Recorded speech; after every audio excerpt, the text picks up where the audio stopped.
بسم اللہ الرحمن الرحیم۔ حضرت امام بخاری کی زندگی۔ میرے پیارے بھائیوں بہنوں، آج ہم بات کرنے والے ہیں امام بخاری صاحب کی زندگی کے بارے میں۔ دیر نہ کرتے ہوئے چلیے شروع کرتے ہیں۔ آپ کا پورا نام محمد بن اسماعیل بن ابراہیم تھا، لیکن آپ امام بخاری کے نام سے ایسے مشہور ہوئے کہ آپ کا پورا نام بہت کم لوگ ہی جانتے ہیں۔ آپ 13 سوال 194 ہجری میں جمعہ کے دن نماز کے بعد دنیا میں تشریف لائے۔ بچپن میں ہی آپ کی آنکھوں کی روشنی چلی گئی تھی۔ یہ دیکھ کر آپ کی ماں کو بڑی تکلیف ہوئی اور وہ ہر وقت رو رو کر آپ کی آنکھوں کی روشنی کے لیے اللہ سے دعا کرتی رہتی تھی۔ ایسے غمگین ماحول میں ایک دن ایک بڑا چمتکار ہوا، جس سے ایک رات میں آپ کی قسمت کا تارا چمک گیا۔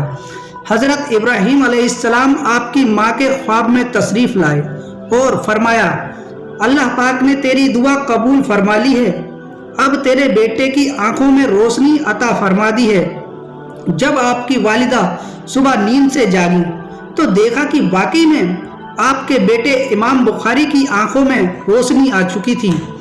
حضرت امام بخاری کو بچپن سے ہی حدیثیں یاد کرنے کا بڑا شوق تھا۔ یہ دیکھ کر آپ کی ماں نے آپ کو حدیثوں کا پاٹھ پڑھانا شروع کر دیا۔ 10 سال کی عمر میں آپ اس قدر ماہر ہو چکے تھے کہ جو بھی حدیثیں سنتے انہیں منہ زبانی یاد فرما لیا کرتے تھے۔ اس عمر کے دور میں آپ حضرت امام داخلی کی خدمت میں جایا کرتے تھے، جنہوں نے آپ کو حدیثوں کے بارے میں اور پڑھایا۔ 16 سال کی عمر ہوتے ہوتے آپ نے حضرت عبداللہ بن مبارک اور حضرت وقیہ کی لکھی ساری حدیثیں یاد کر لیں۔ پھر آپ اپنی ماں اور بھائی احمد بن اسماعیل کے ساتھ حج کے لیے تشریف لے گئے۔ حج کے بعد ماں اور بھائی تو اپنے وطن واپس آ گئے، لیکن آپ نہیں آئے۔ آپ حجاز ایک پوتر استان میں ہی رک کر 1080 عالموں کی خدمت میں حاضری دے کر 6 لاکھ حدیثیں منہ زبانی یاد کر لیں۔ علم حدیث کے اسی شوق میں آپ نے مکہ، مدینہ، کوفہ، بصرہ، بغداد، مصر اور کئی سارے شہروں کا بار بار سفر کیا۔ اللہ نے آپ کو ایسی قابلیت سے نوازا تھا کہ آپ جو سنتے اور اسے یاد کر لیتے۔ آپ کو کبھی کاغذ قلم کی ضرورت نہیں پڑی۔ ایک وقت کی بات ہے، آپ کے ایک ساتھی نے آپ سے فرمایا، محمد تم خالی ہاتھ درسگاہ میں آتے ہو اور صرف حدیثیں سنتے ہو، لکھتے نہیں، تو تمہارے آنے کا کیا مطلب؟ آپ نے فرمایا، تم میرا امتحان لے سکتے ہو کہ میں نے درسگاہ میں آ کر کیا حاصل کیا۔ اس دوران آپ نے جو 1500 حدیثیں وہاں سنی تھی، آپ نے وہ ساری حدیثیں ایک ایک کر کے آپ کے ساتھی کو سنانا شروع کر دی، تو وہ اور آس پاس موجود لوگ آپ کی یادداشت دیکھ کر دنگ رہ گئے۔ یہاں تک کہ آپ کی ساری حدیثیں سن کر آس پاس موجود لوگوں نے اپنی لکھی غلطیاں سدھاری۔ ایک اور واقعہ سنیے۔ ایک دن کی بات ہے، حضرت اسحاق بن رہبیہ کے کچھ دوستوں نے کہا کہ اچھا ہوتا اگر کسی عالم کو اللہ تعالیٰ یہ توفیق دے دیتا کہ وہ حدیث کے ایک کتاب لکھ دیتا۔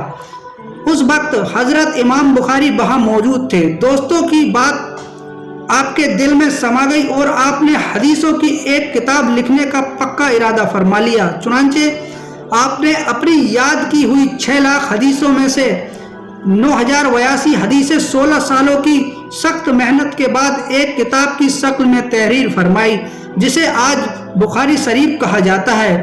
یہ کام آپ نے مسجد نبوی میں منبر رسول اور روضہ رسول کے بیچ جنت کی کیاری میں بیٹھ کر انجام دیا۔ آپ اس وقت حدیث شریف لکھنے سے پہلے غسل فرماتے، 2 رکعت نماز ادا کرتے اور پھر حدیث شریف لکھتے۔ اسی خلوص کا نتیجہ ہے کہ آپ کی یہ کتاب پوری دنیا میں مشہور ہو گئی اور آج بھی پڑھی جاتی ہے۔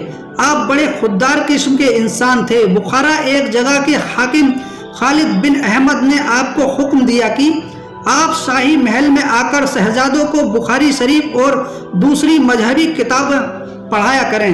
آپ نے فرمایا، میں علم حدیث کو ذلیل نہیں کرنا چاہتا، آپ اپنے بچوں کو میری درسگاہ بھیج دیا کریں، میں وہیں انہیں پڑھا دوں گا۔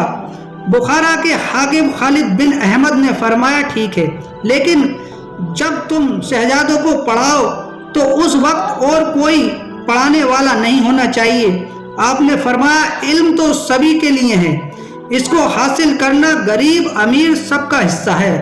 میں کسی اور کو پڑھانے سے منع نہیں کر سکتا، میرے یہاں سب مل کر ساتھ بیٹھ کر ہی دینی تعلیم حاصل کرتے ہیں۔ حاکم کو آپ کی یہ بات بری لگی اور آپ کو بخارا سے نکالنے پر مجبور کر دیا۔ آپ بخارا سے چل کر نیشابور پہنچے، لیکن وہاں کے حاکم نے بھی آپ کے ساتھ ایسا ہی برتاؤ کیا۔ وہاں سے نکل کر آپ خرتنگ نام کے چھوٹے سے گاؤں میں تشریف لائے اور وہاں حدیث کا درس دینا شروع کر دیا۔